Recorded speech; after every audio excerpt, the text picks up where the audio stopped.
They would get maps. The North-South Highway had just been built recently, and they would drive from the tip of the peninsula to the top, looking for art, like on this art hunt constantly.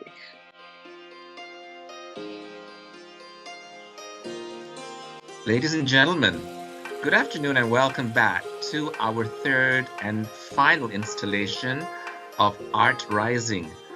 Today, ladies and gentlemen, we are very lucky to have a wonderful, very cultivated young lady who's going to share with us some of her vast knowledge and about the AFK Collection. Welcome, Zena. Welcome to our little Art Rising talk. Thank you so much for having me, Izzy. And it's great to be here. And I really enjoyed Artober this year, you know, with the exhibitions that the galleries have put on and the Hotel Art Fair. I really enjoyed that. Thank you for having me at the dinner to launch that. That was wonderful.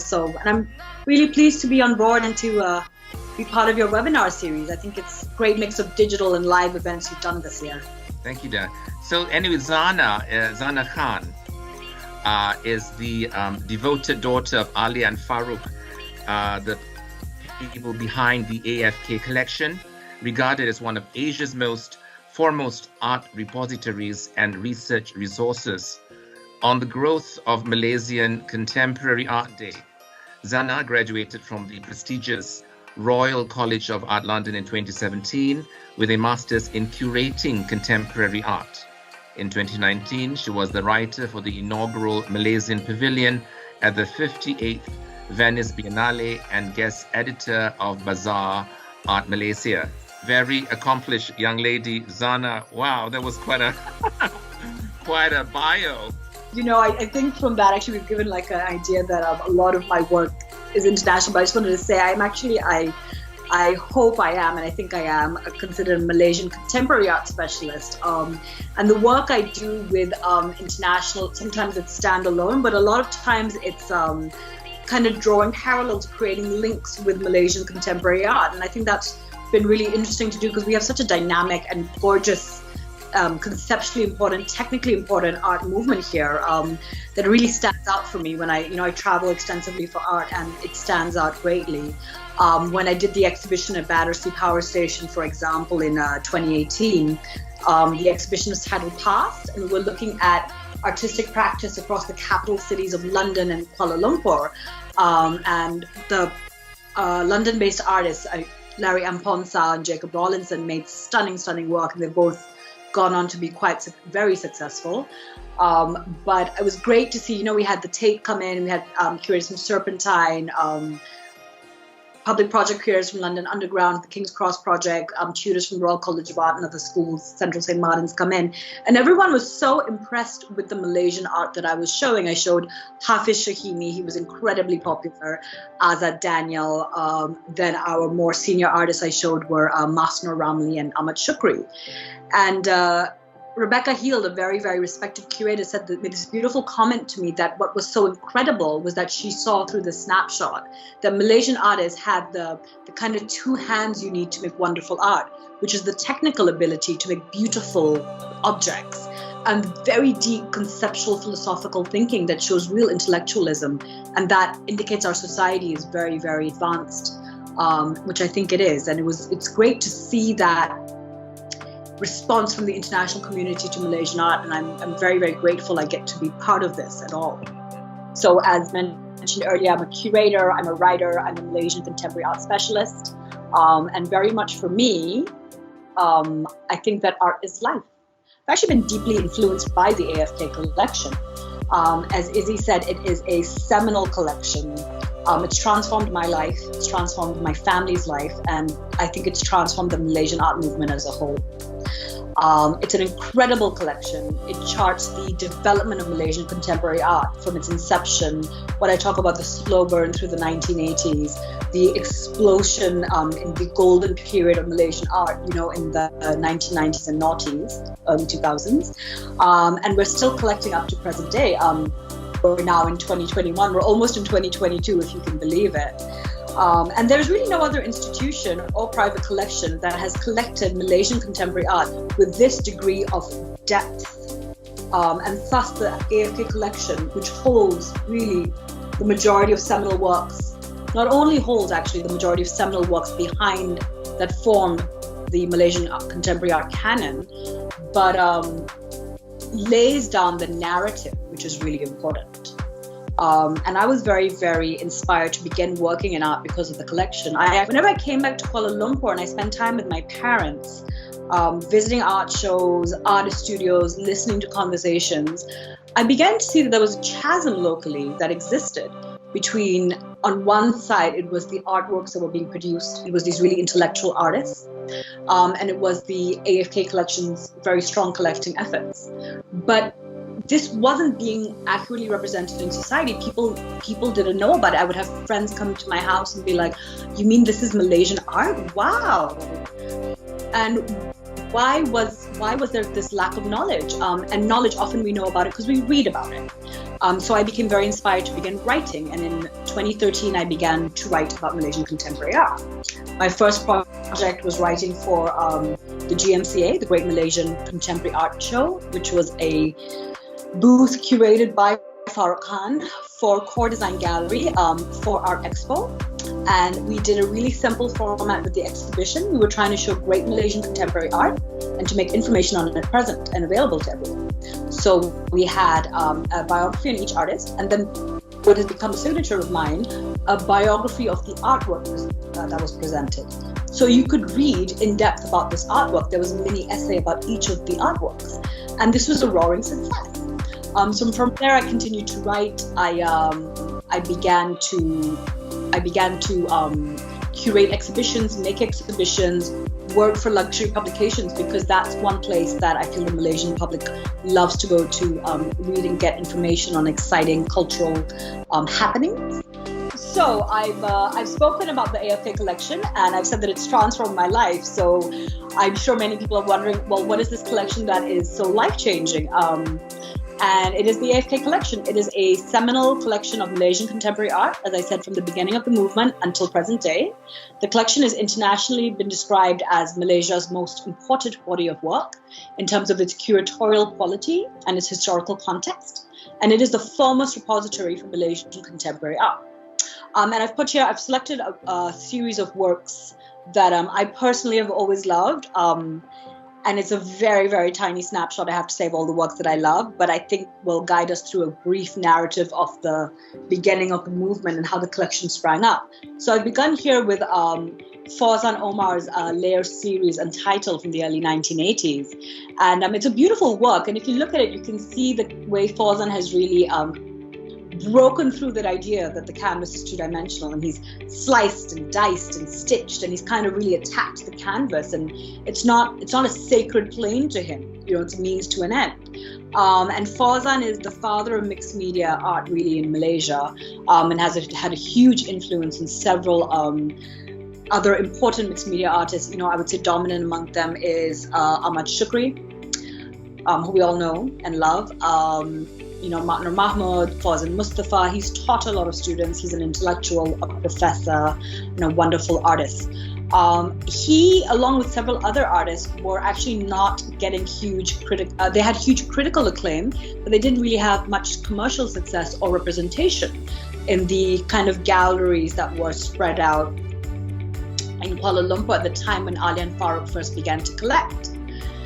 So we can see through the kind of discovery and inclusion of works such as this in the collection, we can see something very interesting, which is that Ali and Farooq, and this is something that has really guided me as a curator, they didn't simply accept what other people told them or what they kind of immediately saw. They actually went out to search for knowledge. And the way to do that is through primary research. And I was quite young in this time, I was in my early teens maybe, and I remember every day my parents, we didn't have Google Maps, etc. This was the mid-1990s, late 1990s. They would get maps. The North-South Highway had just been built recently, and they would drive from the tip of the peninsula to the top, looking for art, like on this art hunt constantly. And I think that's one way it's really affected me, and it's really made me on this constant hunt for art that I seem to be on. mixed media, as I said, is one of the strong drivers of the early contemporary movement. Another one that I think we all know and love is the installation movement that we have here. It's an important genre. And really one of the strongest installation artists we have is Zulkifli Yusuf. Here we see Pandita, which interestingly is the first work of his that includes sound. And it's a beautiful work. It's the work with which he really began using this technique of layering printed strips of canvas. I love this work. It's got different elements in it, and we can really see Zulkifli's strong use of space. It's based on a speech by the Malay intellectual Zaba. And I have to say, one of the other ways in which the collection has transformed my life is it has taught me so much about Malaysian art history and Malaysia's art history. Artists such as Zulkifli Yusuf, he's a great example of an artist who really, really excavates history and makes it present for us contemporary audiences of today in this really gorgeous, really fun way. And for that reason, I love Pandita. Zulkifli is he's one of the most dominant, most important installation artists in the region of Southeast Asia. And then here you see install shots, not the full image, of Kabun Pa Awang, which is an installation that was displayed in the Venice Biennale in 2019 that was loaned from the AFK Collection. And the AFK Collection frequently does loans to major exhibitions and institutions. I mentioned earlier about the Menara BRDB loan, and then you saw the Venice Biennale. This is a two-dimensional work of Zulkifli's I love. It's a large mixed media. Hujan Lambing di Pasar Salak.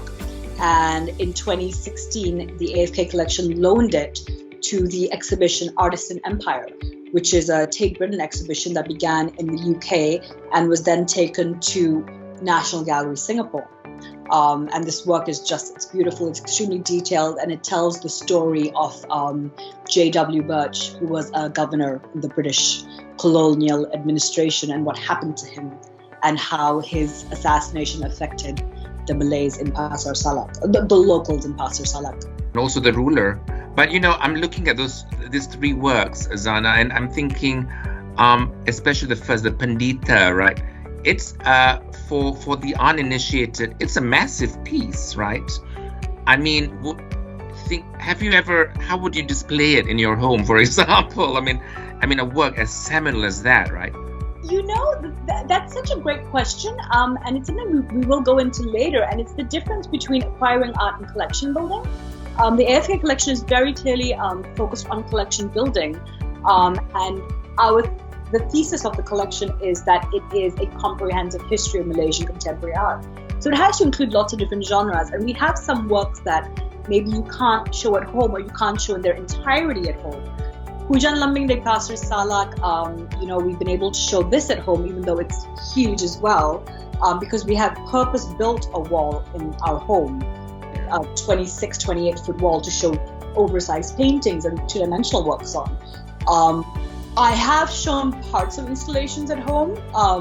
Mr. D's Last Meal by Amar Fuad Osman, it's got a backdrop of paintings, and the paintings can come into the house. I would struggle to stage the rest of it, which is a wing chair and a table and a video, because it's in my living room and people would start sitting on it and using the side table and stuff. I remember seeing that at Balai, right? It was shown in the Balai catalog show. Wonderful. Yeah. Okay. And so a lot of times these major installations, it's also important for collectors and collections to acquire these works because they're difficult to store. And if artists cannot store these works that are really important, really critical, really seminal for our art history, they're unlikely to last the test of time. So it will be difficult for future generations to excavate these works and do research through them. The presence of works such as Pandita, Kabun Pa Awang, Hujan Lambing di Pasar Salak, the early Fauzan Omar's, Tan Chin Kwan installations, etc., the major, hugely oversized works such as Pilehan by Hamir Shoaib, their inclusion and presence in the collection houses them, it looks after them, it takes care of them, it makes it available for research and exhibition loan when appropriate. Means that is why the collection is such an important resource. Because of the content in the collection, because of the quality of works, that these works are the markers of history. it's not simply enough. I say this to people, it's not simply enough to have a work by an artist that's like has a brand name. It's then about looking for the important works from that artist. And we've got some other works in here. We've got Yusuf Ghani's Sritari 3, which was painted in 1984. We all know Yusuf Ghani's Sritari series, very, very seminal series of his. This is one of his earliest and quite possibly his best, or one of his best canvases from the series that Ali and Farooq acquired from him through their very close personal relationship with him. I had to include Lost in Mind by Eng Hui Chu. I just think it's a stunning, stunning painting. It has inspired me from the day I saw it till present day. Every time I look at it, I'm moved, and I think she's a wonderful painter. We've got a great contemporary calligraphy movement in Malaysia. We've got Anwar Rashid, who paints these beautiful oil paintings. I love this one. I've always been inspired by it. The way that Anwar really creates new context from calligraphy, the foam of the sea rises up into the 99 beautiful names of Allah subhanahu wa ta'ala. And I think it's a beautiful work, and it glows in real life, especially when you shine a light on it. It's stunning. And then again, in the contemporary calligraphy movement, we can't discuss that almost without discussing the Awal Huruf Asal Huruf series by Hussein Horman, which was an exhibition done in 2013, and this work was presented there. And really changed how contemporary calligraphy was received and exhibited on a much wider scale in Malaysia. And he's recently had an exhibition, Awal Huruf Asal Huruf 2. He wrote the catalog for that. I was very pleased to be involved in that. And you can find it online at Core Design Gallery's website under their 2021 exhibition list. We also featured Hossein in one of our webinars. Fabulous, fabulous show. Yes, he's incredible. He's a very philosophical and reflective spiritual man. And he makes really very beautiful, very kind of pop imagery with these calligraphies. And what's interesting to me is I think that is really talking about the current Malay condition in Malaysia, which is, it's very culturally specific. There's a lot of kind of religious connotations, but it is so much of the now. It is so dynamic. It is so evolved. And I think his art is a great representation of that part of our society. When I talk about artists that have inspired me, these are all works that I saw before I began to work in art. Ahmad Fuad Osman is an enduring favorite of mine. His works scream out at me. He's a multidisciplinary artist who is talented in every aspect he can make. This is a beautiful painting of his, the figure. He's conceptually extremely deep. He does sculpture, installation, mixed media, you name it, he's done it to a very, very high degree. The Mata Hati, which Ahmad Shukri was also part of, were really seen as a kind of defining the explosion. They exploded onto the scene in the early 1990s. They kind of defined what was happening at that point in Malaysia, the urbanization of Malays, the kind of we remember that kind of rock, the rock era for the Malay rock groups that were coming up in the 1990s, all of that creativity and talent. And I think they're a great example of that. I love Ahmad Shukri, Bersatu Tagoh Bercerai Robo. I could look at this work every day and find something new in it. It talks about Malaysia and the value that we have from kind of standing together. Together we are strong, divided we will fall. And it's a beautiful work, and it really reminds us that Shukri is quite possibly one of the most talented mixed media artists, dare I say, in the world. I love the palette in it. I love the way parts of it are cut out and really emerging from the canvas. I love the use of the cut canvas layered over each other with the different elements of text. The hibiscus flower, our national flower in Malaysia, coming through. I think it's an extremely beautiful and poetic work that's very, very strong, and goes back to that idea that Malaysian artists have the two hands, the concept and the technical, equally strong. That's why their work stands out. And as I said, Fuad and Shukri are both in the Mata Hati, as is Hamir Shoaib. This work is quite possibly one of my favorite artworks of all time. Pilihan debuted at Pameran Tunggal, an exhibition that has attained a mythical status in Malaysian art history. Hamir presented 9 or 10 oversized canvases in his studio Gudang and completely changed the idea of what painting could be and how we could experience it. And Pilihan comes from this exhibition, and it really sets down, I think, for me and for a lot of people, it really announces Hamir Shoaib as quite possibly the eminent socio-political commentator in Malaysian contemporary art, full stop. He's talking about pilihan choices. Pilihan means choices. The choices we make. You can make the wrong choices and you can be like the donkey that's braying, it's shot out of the volcano, it's got no grounding. Or you can be like the man who's hunkered down, who's holding on to his roots and who's growing something, and that huge tree is coming out of him. The stormy sea and the turbulent, the volcanic eruption. As the world around you is swirling and swaying, you have to hold on to things. And I think those things are your convictions, your beliefs, your character. Masna Ramli, Rama and Cyber World. I became very familiar with Masna Ramli's practice through these early works acquired by the collection, and I really, really love his mark making, the neo-expressionist style. This is a shadow puppet, Rama, which has really strong cultural connotations for Nusantara, and Rama is lost in Cyber World. So as Malaysia was developing, he really captured that moment in the 90s where Putrajaya was coming up, Cyberjaya was coming up, that really quick shift. He was telling me about first getting ATM cards. We sit here in 2021 and we're like so used to we do our banking on our phone and we all have ATM cards and all these things. But he through this work has recorded that moment, that shift in society. Bayu Tomo, the fifth member with Tiga Penjuru. I love this work. I think that Bayu has a really, really strong talent for figure. His figurative works tend to be my favorite, and I love this Tiga Penjuru. It's got lots of little details. It's actually a self-portrait. With Malay Pantun overlaid. It's got the dragon fruit in the corners. And these were all the anak murids of Fauzan's, right?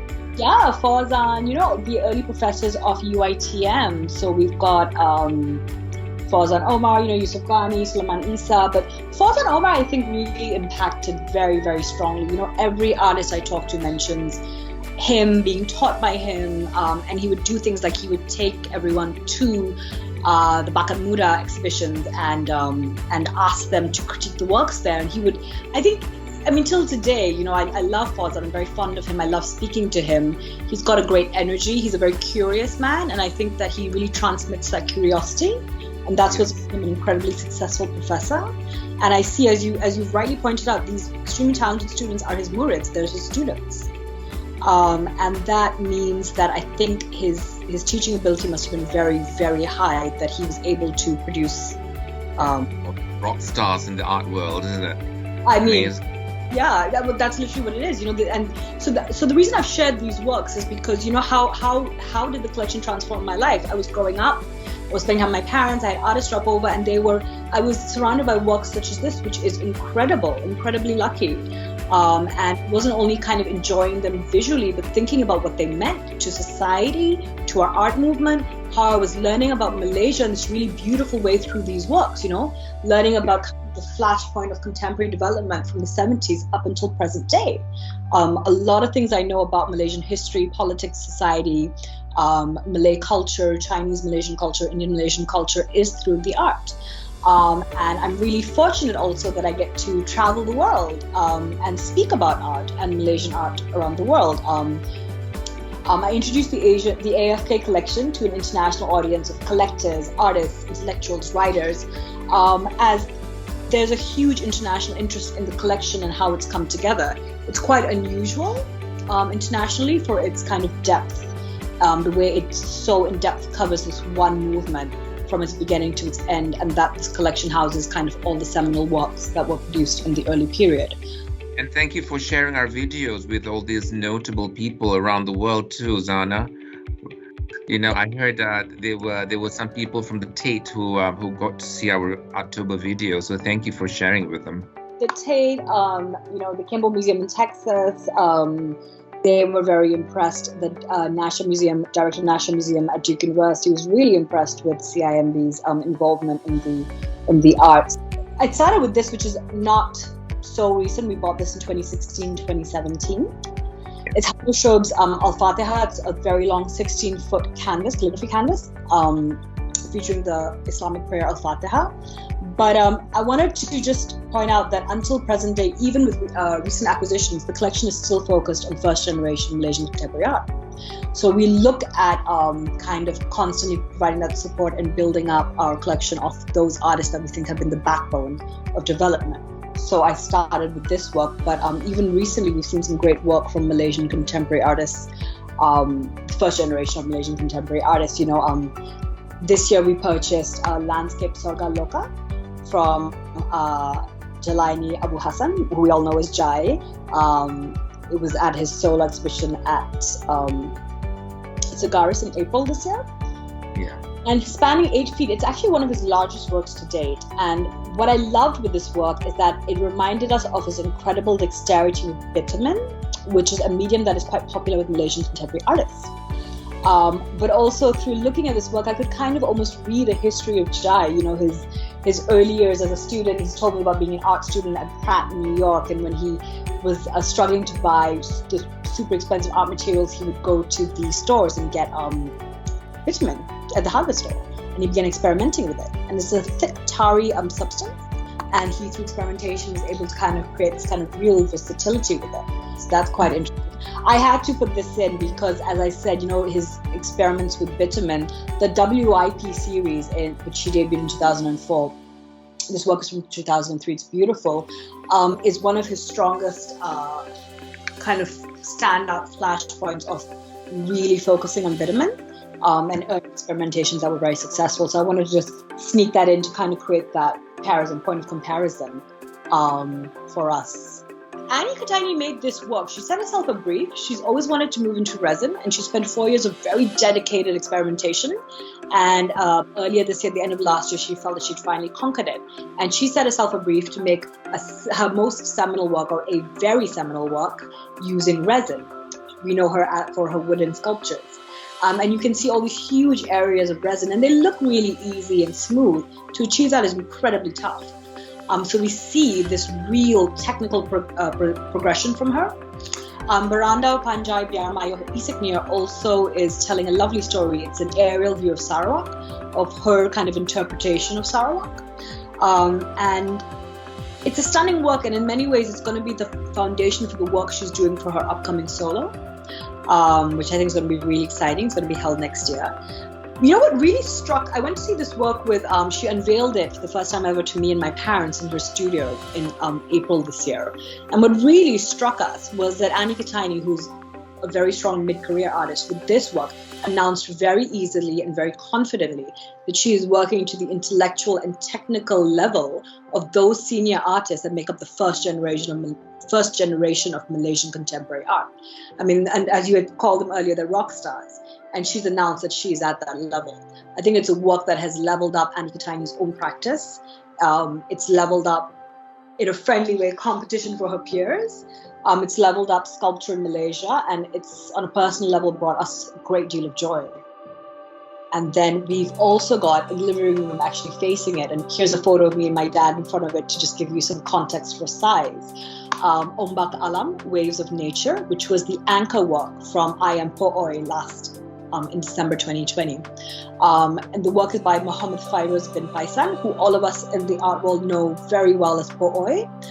It's a beautiful work. It uses Po'oi from Negeri Sembilan, and he's from the Minangkabau culture. His grandfather was a master craftsman of building the Minangkabau roofs with the curved tips. And he's kind of he's repurposed torn down Minangkabau homes, the wood that builds them, and he's cut this wood into these tiny little shapes echoing those tips and laid them up and created these waves. And this sculpture, this series, and this sculpture in particular, I think really brought Po'oi to another level. It's announced his ability, his technical ability. It's again brought so much knowledge about the Minangkabau culture, I think, to many of us who, of course, a lot of people are very knowledgeable about it, but if you're not in Negeri Sembilan or if you're not from Malaysia, it's bringing that knowledge to everyone and sharing it, because it's a beautiful work. And everyone... layers of those curved, little swivels, right? Yeah, and what's incredible is that, wood is such an inflexible material, and this title, Waves of Nature, is so apt because the work is waved. The whole surface is, you've seen it live, brings us a great deal of joy. It starts a lot of conversation and a lot of critical thinking, so that's wonderful. Seriously, Fawa Shukri, these are 3 works we've acquired this year. Clash of Heroes, which is a painting, and War Veteran 1 and War Veteran 2, which are also acrylic paintings. But while Clash of Heroes is on canvas, these 2 works are on cardboard boxes. And what I really, really enjoy, I think the best way to describe Fawaz is that he's the Roy Lichtenstein of Malaysia. He does this really kind of pop, cartoonish, almost illustrative style of painting. It's extremely fine, and he does really fun visuals, comics and cartoons, characters that we all know, that we all kind of have this, oh my god, hey, look at that reaction to. But his commentary is really deep. He's an extremely intellectual man, and he's talking about really complex social, political conversations. He's talking about the homogenization of culture globally, and I really, really like these works. War Veteran 1 and War Veteran 2, they are talking about, very recently we were talking about the fall of Saigon and the fall of Kabul, and if you remember, those images just kind of flooded social media. The image of the Black Hawk lifting off from the American embassy in Saigon in the 70s and lifting off from the American embassy in Kabul recently. He talks about the cyclical nature of imperialism and how it's constantly happening, and he's kind of almost giving us a warning to be careful so that history doesn't repeat itself. But the way it's been done on these cardboard boxes, one, you've got Elmo dressed as a Viet Cong on a box selling Vietnamese goods. You've got Homer Simpson dressed, as a Desert Storm style, on a box selling Arabic goods. And I'm really very impressed with the way he thinks. To understand all of those complex social political ideologies, and then to tell them back to us, the audience, with these visuals in this manner, I think shows a great deal of intellect, great deal of ability, and we really, really enjoy his work as well. And then, coming into young artists, we have acquired a work of this very large work of Shami Jamaluddin. As an artist, I wish I can. I really enjoyed this work. It's the anchor work from his 2020 solo exhibition at Core Design Gallery. And so what really stands out to me in Shahmi's practice is that he's a printmaker. He's graduated in print, but you see how his images here, his self-portrait or the horse rider jumping through the hoop of fire, they appear very 3-dimensional.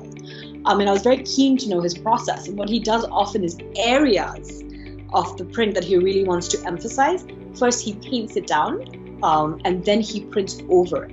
And it creates this wonderful, I describe it as an almost sticker-like quality to painting.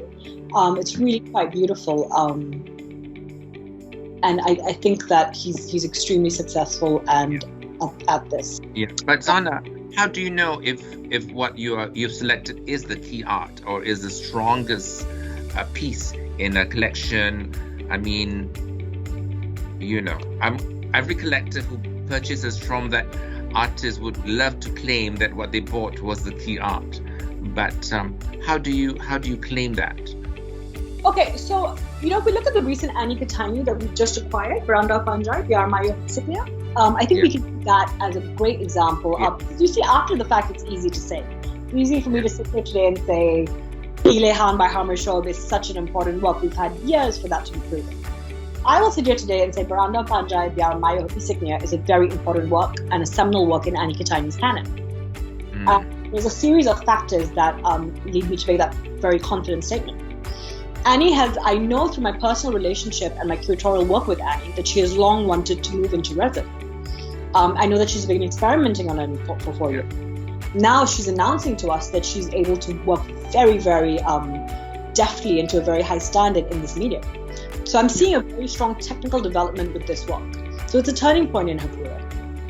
I'm looking at the way the work is constructed visually, and it's a beautiful work. It's very finely made. So it's a stunning work.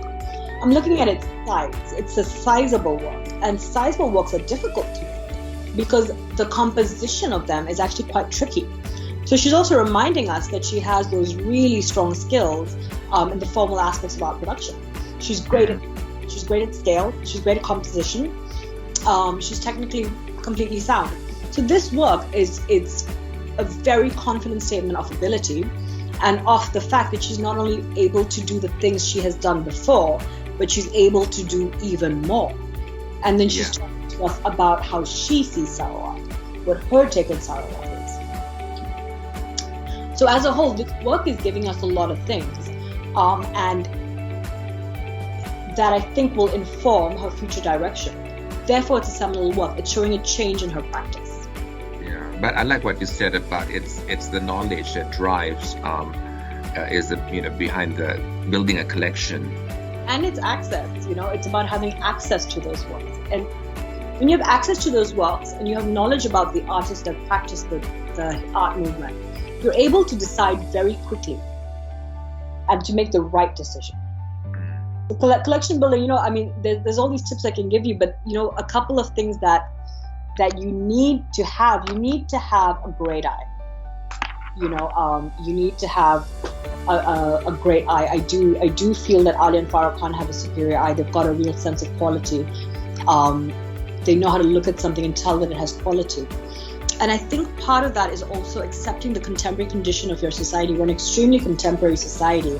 So I think the works that excite us or should excite us should be very contemporary. I love the fearlessness that both your parents have they buy in their purchases. It's because the works are, it is very intimidating. Some are the size and the sheer scale alone, right? And I think something might spook the common collector, but your parents went in and jumped and dived into the deep end, right? So those are amazing building blocks that formed the collection. Financing your collection. So you've got your thesis, and then you want to have access to the artists, and then you have to have finances. Once you start buying art on a large scale, there's the managing of the collection. You have to figure out storage. You have to be doing conservation. It's and those are dependent also on the size of your collection. But there's collection building. It's tricky, and it's got a lot to it. And storage and management, right? Which you and your sister are very vigilant about. Yes, my sister is the collection manager, Layla, and she is, I think, the best collection manager I know. She's extremely organized. She's great at sorting out the inventory. She knows where everything is. She's very calm at managing things. She's great. She's great at taking the lead on that. She really, really knows. And it's a very, very complex, intellectually challenging process, I think, to manage a collection. So tell us a little bit some of your tips on how a collector can gain more knowledge on art, and so that they can also sharpen their collecting abilities. Primary research. I think primary research is so important. Speak to artists, speak to curators, speak to other collectors whose collections you admire. But you've always got to make up your own mind. Got to attend exhibitions. Go and look at exhibitions. Get a copy of the catalog and read it. Knowledge is power. Attend talks. If you're invited to a studio visit, go along. Read on local art history. Read on local politics. Read international art history, international politics. Read about current affairs. And the most important, which I can't again overemphasize, you've got to look at art all the time. I look at art all the time. I was laughing about this with a friend. I'm going on this trip to the States. Every time I travel, I look at art, and if it's not art that I'm going to work with, that I'm going to write about or curate or exhibit or work with in some capacity, and it's just like, let's say, the Renaissance movement, which I don't work with, sometimes it's just my time off is to go and look at art and be inspired. The more you look at art, the more you're able to tell what you think is strong art. And that will help you when you're trying to make decisions such as, do I think that this is a work that will be seminal in 5 to 10 years? With my parents. Actually, the one to Hamisha, I had gone on my own on a research trip, and my parents had gone to a gallery nearby and they stopped by. And the other was when we went to Annika Tiny Studio to see Baranda Panjai Yarmayo Isiknya for the first time ever. And on these visits, we don't only look at the works and admire them. We discuss artistic practice. We discuss current affairs. What we're all thinking about, what we're reading. Hey, did you see that story in in the newspaper, did you hear about that that piece of news making the rounds on Instagram? We discussed upcoming works, upcoming projects, things that we're all hoping to see, give each other tips on exhibitions or artworks, books we're reading.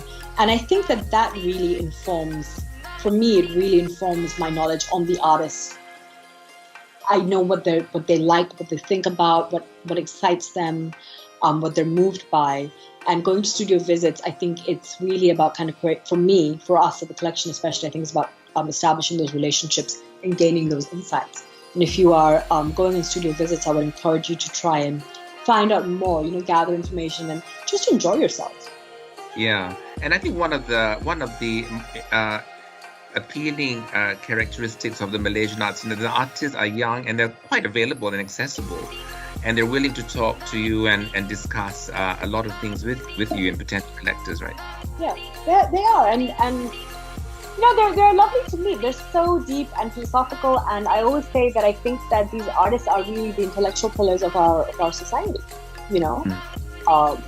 I've learned, as I've said many times in this talk today, I've learned a lot about myself, about my society, about my history, about my art movement from these artists. They've taught me a great deal. The works in the visual biographers. They are visual biographers. That's a great way of putting it. And the collection is a story of the flashpoints of Malaysia's development and growth.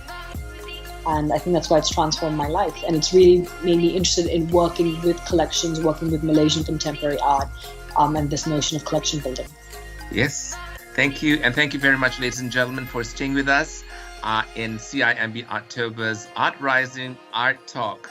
Now, how many times did I mention that word art? And I'd like to sign off. I'm Ismail, and thank you very much, ladies and gentlemen.